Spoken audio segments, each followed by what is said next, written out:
어느 한 분이 이렇게 말씀하시더라고요. 우리의 만남은 우연이 아니야. 그것은 우리의 바램이었어. 있기엔 너무한 나의 운명이었기에 바랄 수는 없지만 영혼을 태우리. 돌아보지 마라, 후회하지 마라. 이 바보 같은 눈물 보이지 마라. 사랑해 사랑해 너를 사랑해. 네, 다들 이미 아셨죠? 만남이라는 노래의 가사입니다. 네, 이 가사만 들어도 노사연 권사님의 음성이 지원되는 느낌입니다. 우리의 만남은 우연이 아니야. 이 표현에 많은 분들이 공감했습니다. 그렇기 때문에 이 노래가 더 사랑을 받았던 게 아닌가 싶습니다. 생각해보면 우리 인간은 우리의 만남에 종종 의미를 부여합니다. 세상 사람들도 이 만남이 우연이 아닌 것 같다라고들 생각하지만요, 그리스도인들 역시 이 만남은 정말 하나님의 섭리다, 하나님의 인도하심이다 라고 고백합니다. 이렇게 만남에 의미를 부여하는 이유는 그 한 사람의 인생에서 지극히 우연한 것처럼 보이는 그 만남으로 인해 그 사람의 인생이 너무나도 바뀔 때가 있기 때문이죠. 그러니 이 만남은 우연이 아니야. 분명히 뭔가 의미가 있어. 성도들도 역시 그 하나님의 섭리가, 그 하나님의 인도하심이 그 뒤에 있어 라고 말하게 되는 것입니다. 이렇게 스치듯 우연한 만남은 종종 한 사람의 인생에 결정적인 역할을 하게 됩니다. 역사 속에서도 그와 같은 만남들이 있습니다. 만약에 1931년도 상하이에서 당시 열혈 청년이었던 윤봉길 의사가 독립운동의 돌파구를 고민하던 지도자 김구 선생님을 만나지 못했다면 어떠했을까요? 만약에 1926년도 영국 옥스퍼드 대학에서 강한 무신론자였던 C.S. 루이스가 신실한 기독교인이었던 J.R.R. 톨킨을 만나지 못했다면 어땠을까요? 이와 같은 만남들은 생각해보면 생각할수록 정말 결정적인 만남들이었습니다. 당시 상하이에서 윤봉길 의사가 안중근 의사의 동생 안공근님의 소개로 백범 김구 선생님을 만나지 못했다면 어떻게 역사가 펼쳐졌을까요? 많은 분들 아시다시피 당시 독립운동은 굉장히 침체되고 어려웠던 시기였습니다. 김구 선생님을 비롯한 여러 지도자들은 돌파구를 찾고자 애썼습니다. 근데 그 만남이 성사되지 못했다면 한국의 독립운동을 다시 일으키고 활기를 불어넣는 그 일은 뒤로 상당히 연기되거나 어찌 되었을지 모릅니다. 이 윤봉길 의사의 의거에 대해서 중국의 지도자 장제스는 당시에 중국의 수십만 군대가 해내지 못했던 이 일을 한국의 한 청년이 해냈다라는 유명한 말을 남겼죠. 그 말처럼 상하이에서의 그 두 사람의 만남은 그 대한민국 임시정부에 다시 한번 활력을 일으키고 동력을 세우는 일로 이어졌습니다. 또한 그 비슷한 시기에 또 다른 만남이 지구 반대편에서 벌어졌습니다. 나니아 연대기의 저자이자 20세기 최고의 기독교 변증가라고 불리게 되는 C.S. 루이스는 원래 지독한 무신론자였습니다. 그가 젊은 교수로 옥스퍼드에 부임했을 때 이미 그 학교에 있었던 선배 교수 J.R.R. 톨킨과의 만남은 그의 삶을 완전히 바꿨습니다. 반지의 제왕, 호빗 이런 내용의 저자로 잘 알려져 있는 톨킨은 아주 신실한 그리스도인이었고요. C.S. 루이스의 그 반기독교적인 지성 체계를 바꿀 만큼 지적으로나 영적으로나 준비된 사람이었습니다. 이 두 사람은 1926년도에 처음 만나서 약 5년 뒤인 1931년도에 9월 19일 한 저녁에 학교 산책로를 함께 산책하게 됩니다. 그날의 산책 가운데 벌어진 대화로 C.S. 루이스는 생각의 전환이 시작되고 결국 기독교인이 됩니다. 루이스 자신의 표현으로는 세상에서 가장 마지못해 회심한 사람, 그게 나였다. 이 두 사람의 만남이 없었다면, 그날의 산책이 없었다면 지금까지 정말 수많은 사람들을 회심시키고 기독교에 관심을 갖게 했던 이 순전한 기독교라는 명저가 있을 수 있었을까요? 스크루테이프의 편지가 있을 수 있었을까요? 성경에도 살펴보면 이와 같은 만남들이 있습니다. 우연처럼 보이는 만남들입니다. 만약에 에디오피아 내시가 내려가던 그 길 가운데 빌립 집사님을 만나지 못했다면 어땠을까요? 빌립 집사님 입장에서야 성령의 지시를 받아서 그 남쪽으로 내려가다가 만났지만요, 에디오피아 내시의 입장에서 봤을 때는 지극히 우연한 만남이었습니다.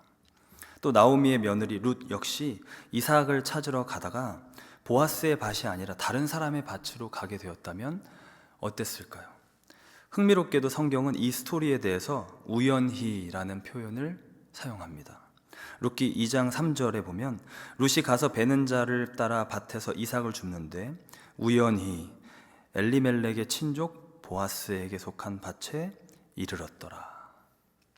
그러나 우리가 잘 알다시피요, 이 만남은 절대 우연이 아니었습니다. 이 우연이 그저 사람의 계획이나 의도가 없었다라는 뜻이지, 그 배후에서 일하시는 하나님의 손길은 이 룻기 내용의 전체 흐름을 통해서 또 다윗까지 이어지는 그 계보를 통해서 우리가 알 수 있습니다. 앞서 말씀드린 이 만남들처럼요, 이 만남의 결과가 너무나도 중요하고 또 하나님의 뜻을 이루는 통로가 되었기에 우리는 그 배후에서 역사하시는 하나님의 손길을 보게 되는 것입니다. 물론 비록 이 만남들이 성사되지 못했다고 하더라도 하나님은 분명히 그 작정하신 뜻을 이루셨을 것입니다. 그분은 그 정도로 전지전능하십니다. 그럼에도 분명한 것은 바로 그 성사된 만남을 통해서 하나님이 당신의 뜻을 이루셨다는 것입니다. 이처럼 우리 삶에서 벌어지는 많은 만남들에는 크고 작은 이유와 목적이 있습니다. 심지어 그냥 봤을 때 대수롭지 않아 보이는 만남일지라도, 심지어 그리 좋아 보이지 않는 만남일지라도 그 뒤에는 무언가 하나님께서 우리로 하여금 배우게 하시고 성숙하게 하시고 우리에게 주신 그 소명을 이루시기 위해서 세팅하신 하나님의 거룩한 연출이 있다라는 것이죠. 만남하면 떠오르는 만남 가운데 배우자의 만남이 또 있죠. 누군가는 이 말씀을 지금 들으면서 농담 반 진담 반으로 그러실지 모르겠어요. 아이고, 내가 남편을 잘못 만나서, 아내를 잘못 만나서 그때 그 사람을 만났어야 했는데 라고요. 그러나 그와 같은 생각은 사실 그리 큰 의미가 없습니다. 방향이 뭔가 잘못 잡힌 겁니다. 그 모든 상황 가운데 역사하시고 인도하시는 하나님의 손길을 봐야 합니다. 그와 같은 만남을 허락하신 그 하나님을 신뢰하는 게 제일 중요한 것이죠. 바로 그렇게 할 때에 우리는 우리의 삶의 모든 만남 속에서 하나님이 넣어두신 그 이유와 목적을 발견할 수 있게 되는 것입니다. 하나님이 우리의 인생의 만남들, 그 인생이 만남의 연속이라고 말하는데요, 그 만남들을 인도해 가신다는 거예요. 잠언 16장 9절에 사람이 마음으로 자기의 길을 계획할지라도 그의 걸음을 인도하시는 이는 여호와시니라. 이 만남의 연속인 인생, 그 인생의 그 모든 만남들을 하나님이 인도해 가신다는 거예요. 그리고 또 그 모든 만남들을 통해서 하나님의 그 거룩한 뜻을 합력해서 이루어 가신다는 겁니다. 로마서 8장 28절에 우리가 알거니와 하나님을 사랑하는 자 곧 그의 뜻대로 부르심을 입은 자들에게는 모든 것이 합력하여 선을 이루느니라. 아멘입니다. 이 모든 것 안에는 우리 인생의 많은 크고 작은 결정들, 선택들, 만남들이 있는 것이죠. 이것이 오늘 설교의 첫 번째 포인트입니다. 우리의 만남 속에는 하나님의 섭리가 있습니다. 이와 같은 섭리의 만남에는요, 배우자와의 만남이나 멘토 선생님, 가까운 친구, 직장 동료들과의 만남뿐만 아니라 교회 공동체 안에서 다른 성도들과의 만남도 당연히 포함되어 있습니다. 이 교회 공동체는 헬라어 에클레시아라는 말의 그 뜻 그대로요, 세상 가운데서 우리를 각 사람을 각각 불러내어 모으신 예수 그리스도의 몸된 공동체입니다. 하나님이 불러서 모으셨다는 거예요. 이 교회를 구성하신 그 장본인이 하나님이시라는 거죠. 이 우주적인 교회 공동체뿐만 아니라 이 땅에 있는 지역교회, 로컬 처치 역시 그러합니다. 하나님이 친히 부르셔서 우리 각 사람을 인도하셔서 이곳에 모으셨고 한 교회 공동체가 되게 하셨다는 거예요. 오늘 본문 말씀처럼 예수 그리스도를 모퉁이돌로 삼고 그 사도들과 선지자들의 그 가르침, 그 예수님의 가르침 위에 이 교회를 이루고 있는 것입니다. 주님이 친히 부르셔서 우리가 함께 성전이 되어 가도록, 그분의 처소가 되도록 짓고 계신 거예요. 계속해서 짓고 계신 거예요. 마치 아이들이 좋아하는 레고 있잖아요. 그 레고 블락처럼 이 베델이라는 어떤 하나님의 그 집을 이루기 위해서 우리 각 사람이 한 부분, 한 지체가 되어서 생명이 없는 블락이 아니라 예수 생명이 있는 사람 성전들로 함께 연결되어서 지어져 가고 있는 것이죠. 오늘 본문 말씀 다시 한번 읽어드리겠습니다. 너희는 사도들과 선지자들의 터 위에 세우심을 입은 자라. 그리스도 예수께서 친히 모퉁이 돌이 되셨느니라. 그의 안에서 건물마다 서로 연결하여 주 안에서 성전이 되어가고 너희도 성령 안에서 하나님이 거하실 처소가 되기 위하여 그리스도 예수 안에서 함께 지어져 가느니라. 제가 베델에 와서 이 교회의 어떤 설립과 그 초기를 이끄셨던 여러 분들의 고백을 들어보면요, 그 가운데 어떻게 하나님이 역사하셨고 어떻게 섭리하셨고 어떻게 일하셨다라고 계속 고백하시고 계십니다. 그게 무슨 말이냐면 하나님이 짓고 계신다는 거예요. 이 교회를 하나님이 친히 이 교회를 세워가고 계신다는, 우리 각 사람을 부르셔서 하나님이 일하고 계신다는 거예요. 하나님의 세팅이라는 겁니다. 우리 개인의 삶을 살펴봤을 때도요, 동일한 고백을 하게 됩니다. 많은 성도분들이 하나님 인도하셨습니다 라고 고백하세요. 예수 믿게 된 것 자체로도 그렇고요, 이 미국 땅에 온 것, 메릴랜드라는 곳에 오게 된 것, 그 모든 삶의 그 과정들을 지나오게 된 것, 그리고 이렇게 베델교회로 오게 된 것, 이 모든 그 순간 가운데, 그 과정 가운데 하나님의 인도하심이 있었습니다 라고들 고백하십니다. 하나님의 섭리입니다. 그래서 저희가 이렇게 모이게 된 거예요. 그게 우리의 고백의 의미인 것이죠. 우리 모두가 그와 같은 동일한 섭리를 고백하며 이곳에 모였습니다. 그렇다면 이곳에서 만나게 되는 그 만남은 어쩌다 마주친 그대가 될 수 없다는 것이죠. 그냥 우연이라고 결론을 내리기 어렵다는 겁니다. 우리의 만남 가운데 뭔가 하나님의 섭리가 있구나, 하나님의 인도하심이 있구나라는 걸 깨닫게 된다는 것이죠. 그리고 이것을 보게 된다면 그 이유와 목적이 무엇일까? 하나님이 무엇을 뜻하신 것일까? 그 하나님의 거룩한 뜻이 구체적으로 무엇일까라고 고민하게 된다는 겁니다. 한마디로 그분의 주권을 인식하게 되는 것이죠. 그리고 이와 같은 깨달음이 깊어지면 깊어질수록, 이러한 관점으로 우리의 영의 눈을 열고 보면 볼수록 우리는 우리의 모든 만남 속에서 하나님의 뜻을 발견하게 됩니다. 모든 만남 가운데, 심지어 그것이 좋아 보이지 않는 만남이든 좋은 만남이든 동일하게 발견하게 됩니다. 이것이 오늘 설교의 두 번째 포인트입니다. 나를 힘들게 하는 사람과의 만남 뒤에도 동일한 하나님의 섭리가 있습니다. 간혹 성도분들이 또 청년들도 저를 찾아와서 하소연하는 경우들이 있습니다. 목사님, 제가 저 사람과 사역하기 너무 힘들어요. 저희 너무 안 맞아요. 너무 다른 스타일의 사람들입니다. 얼마나 힘들면 오셔서 그러실까? 제 마음이 일단 사실 너무 미안하고요, 안쓰럽고요. 제 인간적인 마음으로는 제가 할 수만 있다면 바로 빼서 다른 데 옮겨드리고 싶어요. 좋은 마음으로 은혜 받아서 교회 봉사하려고 하시는 거잖아요. 근데 그러다가 막 상처받고 힘들어하고 너무 안타깝잖아요. 어떻게든 도와주고 싶은 마음이 듭니다. 분명히 서로 안 맞는 사람들이 있고, 또 옆에서 제가 아무리 봐도 이거는 좀 풀기 어렵다라는 경우들이 실제로 있으니까요. 그렇지만 그럼에도 저는 이 세팅이, 지금 이 연출이 하나님의 소관이라는 것을 일단 기억하려고 부단히 노력합니다. 그래서 그 힘든 관계가 뭔가 한 사람이 인격적으로 막 어뷰즈 당하는 관계가 아니라면, 그리고 어떤 심각한 악순환으로 막 들어가는 경우가 아니라면, 그런 경우라면 이제 예외적으로 뭔가 그 영혼을 보호하기 위해서 이거를 조치를 취해야 되는 그런 경우들도 있지만요, 그런 게 아니라면 단순히 그냥 감정이 상하거나 스타일이 다르거나 대화가 잘 안 통하는 그런 경우라면 저는 먼저 이렇게 말씀드립니다.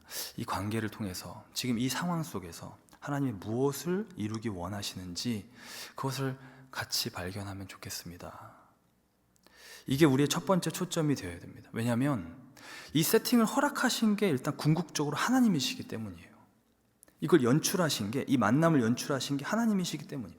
생각해보면 당사자분들도 당황하시는 것이 본인들도 이걸 예견하지 못했던 경우들이 많습니다. 당사자들도 이 세팅을 계획하지 않았어요.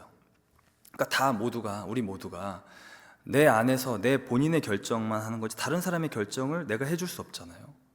그러니까 이렇게 서로 각자가 결정을 해서 만나가는 그 만남 가운데 많은 경우 예상하지 못했고요, 그런 갈등을 계획하거나 의도하는 경우는 없습니다. 거의 없습니다. 오직 하나님만 그것을 아셨고 미리 보고 계셨습니다. 근데 그 하나님께서 우리를 그렇게 한 공동체에, 어떤 한 자리에 같이 두신다면 우리 인생의 모든 걸음이 다 주께 있는데, 우리가 그렇게 고백하는데, 하나님 인도하심에 대해 신뢰하고 고백하는데요, 그분께서 그 걸음을 인도하셔서 이곳까지 오게 하셨다면 그 안에 분명 하나님의 어떤 의도가 있다라는 것이죠. 물론 여기서 함께 생각해야 될 것이, 우리 인간 역시 하나님께 자유의지를 받았기에 하나님의 의도와 다르게 내 맘대로 막 행동하면 하나님께서 무언가를 막기도 하시고 또 촛대를 옮기시기도 하시지만요, 확실한 건 그 상황 자체는 하나님의 허락과 주권 가운데 있다라는 겁니다. 그 우리의 모든 만남 속에 그 어떤 이유들이, 목적들이 크고 작든 있다라는 것이죠. 그게 윤봉길 의사와 김구 주석의 만남같이 민족적인 대단한 만남은 아닐지라도, 루이스와 톨킨 같은 어마어마한 어떤 임팩을 남기는 인류사의, 기독교계의 그런 만남은 아닐지라도, 그럼에도 불구하고 분명히 무언가 그 만남 안에 하나님께서 뭔가 기대하시는 것이 있다라는 것이죠. 이 관점, 하나님의 주권을 인식하는 이 관점, 이것을 가지는 것과 가지지 않는 것에는 큰 차이가 있습니다.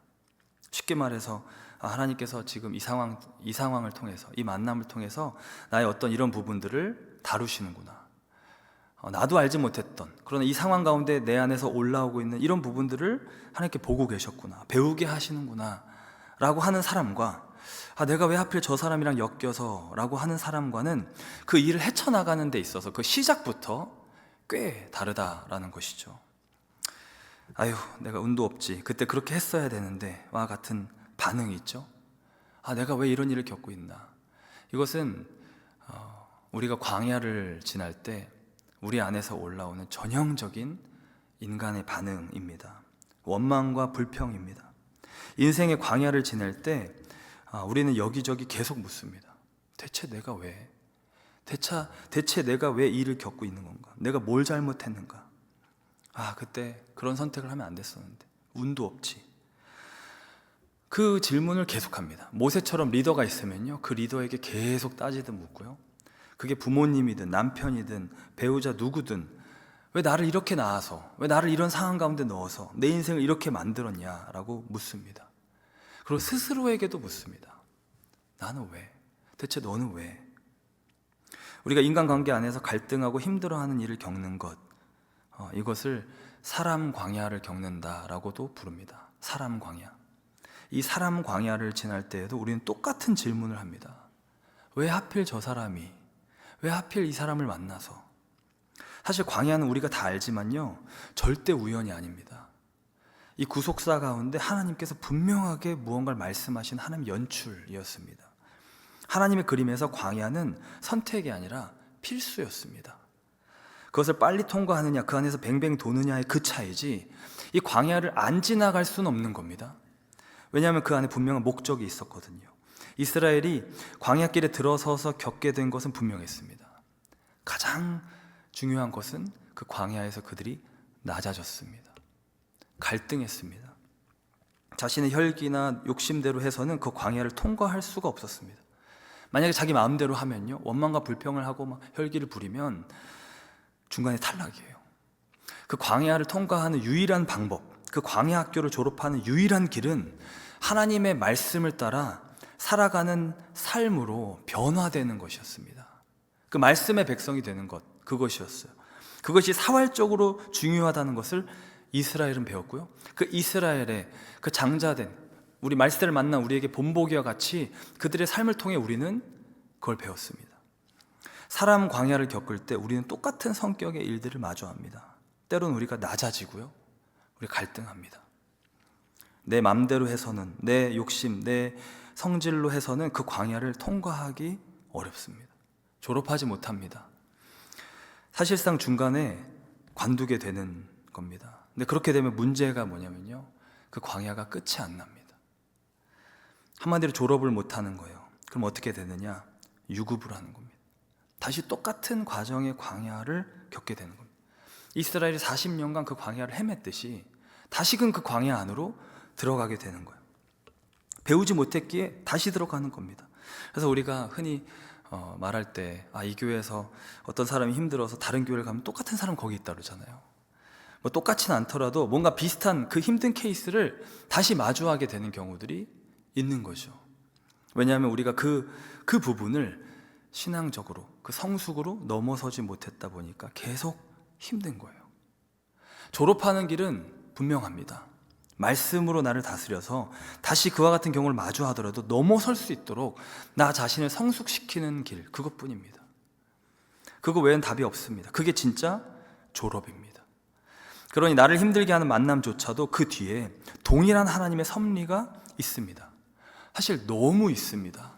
더 분명하게 보이는 것처럼 느껴질 정도로 있습니다. 그것을 우리는 발견해야 됩니다. 그리고 그것이 잘 보이지 않을 때 대체 내가 왜 이런 일을 겪는 것인가 라는 마음이 올라올 때 이 하나님의 뜻을, 섭리를 발견하게 해달라고 우리는 기도해야 됩니다. 이 사람 광야를 거치면서 내 속마음을 바꿔달라고, 나라는 사람을 바꿔달라고, 하나님의 긍휼과 사랑이 내 안에 부어지게 해달라고 간구해야 됩니다. 그렇게만 되면, 그 섭리의 관점이 보이기만 한다면, 그 하나님의 마음이 부어지기만 한다면 사실 그 사람은 나를 힘들게 했던 사람일지라도 너무나도 나에게 필요한 사람인 것이죠. 너무 소중한 사람인 겁니다. 그리고 경험적으로 많은 경우 종종 그렇게 힘들어 보이는 많은 만남들 가운데 하나님께서 숨겨두신 진짜 동역자들이 숨어 있습니다. 서로 다르기 때문에 힘든 건데 예수 안에서 하나 되기만 한다면 엄청나게 상호 보완을 할 수 있는 관계인 거죠. 서로를 세워줄 수 있는 관계인 거예요. C.S. 루이스도 톨킨을 처음 만난 날 그 일기에 그 만남을 적었는데요, 뭐라고 적었냐면 정신을 차려야 될 것 같다고, 저 사람은 한 대 쥐어받고 싶다는 뉘앙스로 적었습니다. 그러니까 뭔가 그 대화가 안 맞았던 거예요. 근데 거기서 그 관계를 만약 끊어버렸다면 자신을 회심시키게 했던 그 결정적인 산책도 없었겠죠. 우리가 운동을 할 때에 또 공부를 할 때에도 생각해보면 적절한 도전이 있어야 되잖아요. 그 도전이 없다면 우리가 성장을 멈추게 되는 것이죠. 그냥 계속 쉬운 것만 한다면, 계속 내가 할 수 있는 것만 한다면 사실 그 성장이 전혀 안 되고 있는 거죠. 교회 안에서도 내게 무언가 도전이 되는 일이 없다면, 그것이 올 때마다 회피한다면 우리는 성장이 멈춰져 있는 것일지도 모릅니다. 하나님께서 지어가고 계시는 이 하나님의 집, 이 교회의 거룩한 그 집 짓기 공사가 어느 순간 내게는 멈춰져 있는 것인지도 모릅니다. 그렇다고 해서 그래, 저 사람 그래, 나를 성장시킨 사람이지, 내가 좀 참자, 이것만 해도 너무나도 사실 좋은 거지만요, 성숙한 거지만 거기서 더 나아가서 복음의 능력으로 정말 진심으로 그 사람을 하나님의 관점으로 귀히 여기고 사랑하고 용납하게 될 때, 바로 그때 무언가 그 복음의 능력이 와서 내 마음에 닿은 겁니다. 그건 우리가 할 수 있는 것이 아니거든요. 정말 우리가 훌륭하게 우등으로 졸업하는 겁니다. 마지막으로 오늘 세 번째 포인트는 우리의 만남을 통해 사랑과 은혜의 공동체를 함께 이뤄가야 합니다라는 것입니다. 바로 이것이 하나님께서 의도하신 바입니다. 우리가 함께 이런 인격적인 만남, 성도 간의 교제와 이 만남으로 연결되어서 하나님 기대하시는 바, 그 목적이 무엇인가 하면요, 은혜가 서로에게 계속해서 흘러가는 것, 그것입니다. 오늘 본문 21절 이하를 다시 보면요, 그의 안에서 건물마다 서로 연결하여 주 안에서 성전이 되어가고 너희도 성령 안에서 하나님이 거하실 처소가 되기 위하여 그리스도 예수 안에서 함께 지어져 가느니라. 함께 지어져 간다는 거죠. 나 혼자가 아니라 나 혼자 신앙 성장, 나 혼자 영적 성숙을 하는 것이 아니라 다른 이들과 함께 그것을 경험하게 된다는 거예요. 공동체 안에서. 우리가 은혜를 받을 때 굉장히 중요한 한 가지 원칙이 있다면요, 그것은 내가 은혜를 받을 때 혼자 은혜를 받는 것이 아니라 반드시 옆에 있는 사람을, 옆에 있는 지체를 함께 세워주어야 한다는 것입니다. 이게 하나님 나라의 원리이자 가치입니다. 내가 받는 은혜, 나만을 위한 것이 절대 아닙니다. 나만을 위한 것처럼 여길 때, 이건 내가 받는 은혜구나, 내 은혜구나 라고 여길 때 그 은혜는 변질되기 시작하고 우리의 마음을 교만하게 합니다. 제가 보니까 주변에 다들 은혜가 없어, 나 같은 은혜가 없어, 나 이런 경험을 했어, 내가 뭔가 잘해서 은혜를 받은 거야, 내가 뭔가 열심을 내서 은혜를 받은 거야, 저 사람 뭔가가 부족해서 잘못해서 열심히 하지 않아서 이러한 은혜를 받지 못한 거야 라고 한다면, 지금 내가 받았다고 하는 그 은혜가 어느 순간 변질돼서 나로 하여금 그 교만의 덫에 걸리게 하고 있는 것이죠. 다른 이들을 향한 긍휼과 사랑, 공동체 의식이 없을 때 이런 일들이 덜어 벌어집니다. 바울은 자신이 받은 은혜에 대해서 생각하면서 이와 같은 고백들을 했습니다. 고린도전서 15장 10절에 그러나 내가 나된 것은 하나님의 은혜로 된 것이니 내게 주신 그의 은혜가 헛되지 아니하여 내가 모든 사도보다 더 많이 수고하였으나 내가 한 것이 아니오 오직 나와 함께 하신 하나님의 은혜로라. 또 고린도전서 9장 16절에 보면요, 내가 복음을 전할지라도 자랑할 것이 없음은 내가 부득불 할 일임이라. 만일 복음을 전하지 아니하면 내게 화가 있을 것이로다. 그러니까 바울은 자신이 받은 은혜의 목적을, 그 은혜라는 것 자체도 알았지만요, 그 은혜가 나에게 온 목적을 정확하게 알았어요. 내가 잘해서 받은 것이 아니라는 것을 확실히 알고 있었습니다. 그렇기 때문에 로마서 1장 14절에도 보면 헬라인이나 야만인이나 지혜 있는 자나 어리석은 자에게 내가 다 내가 빚진 자라 라고 고백했던 것이죠. 은혜를 받았다는 것은 한마디로 빚을 졌다는 겁니다. 은혜라는 것 자체가 내가 값을 지불하지 않았는데 엄청난 걸 받은 거죠. 내가 자격이 있지 않은데, 내가 뭔가 대가를 지불하지 않았는데 하나님으로부터 엄청난 걸 받은 겁니다. 이게 은혜입니다. 근데 이렇게 주시는 이유는 이걸 혼자 다 꿀꺽하지 말고, 내 걸로 삼지 말고 가져가서 나누라고 주시는 거예요. 그러니까 하나님이 우리 인생에 어느 순간에 놀라운 은혜를 주시는 그 이유는요, 우리 한 사람, 나만 보고 주시는 게 아닙니다. 그 사람을 통해서 앞으로 또 은혜를 받게 될 그 많은 영혼들을 보시고 은혜를 주시는 거예요. 그 모든 사람들의 몫이 처음부터 다 같이 있는 겁니다.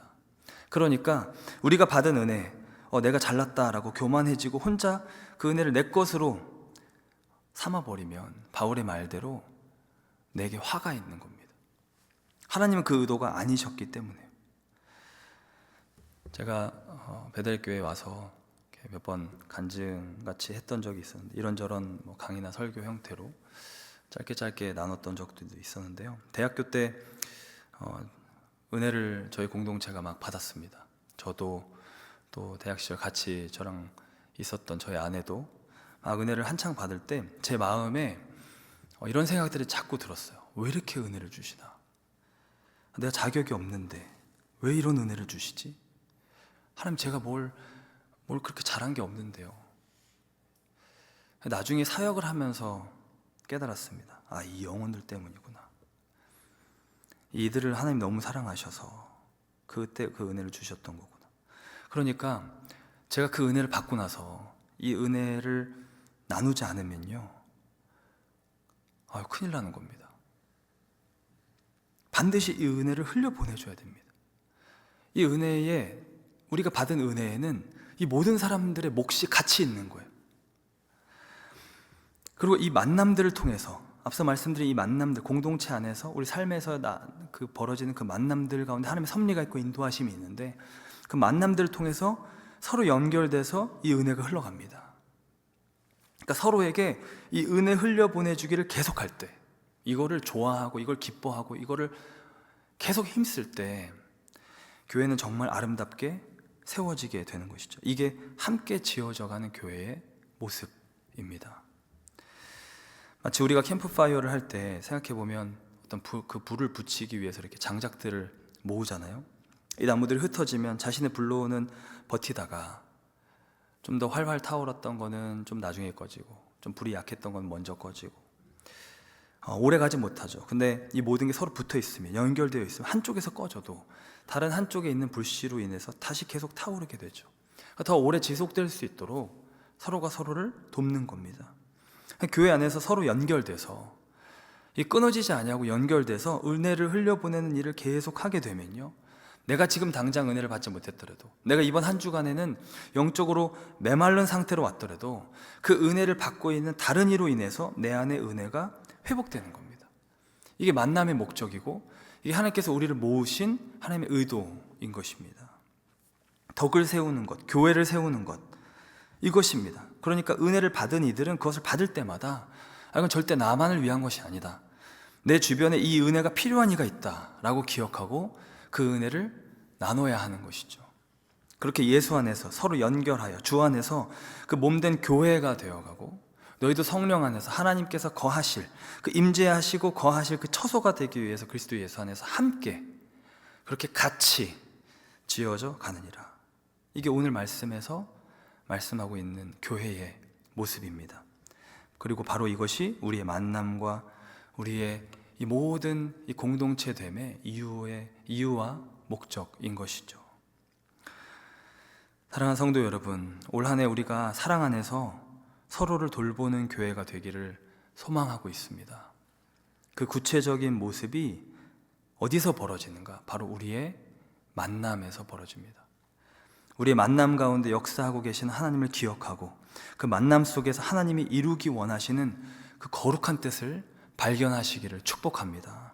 그 하나님의 섭리를 깨닫고 그 거룩한 뜻을 발견하고 그 뜻을 따라 살아가는, 그렇게 그 은혜와 그 사랑으로 서로를 돌보고 세워가는 우리 모두가 되기를 예수님의 이름으로 축원합니다. 함께 기도하겠습니다.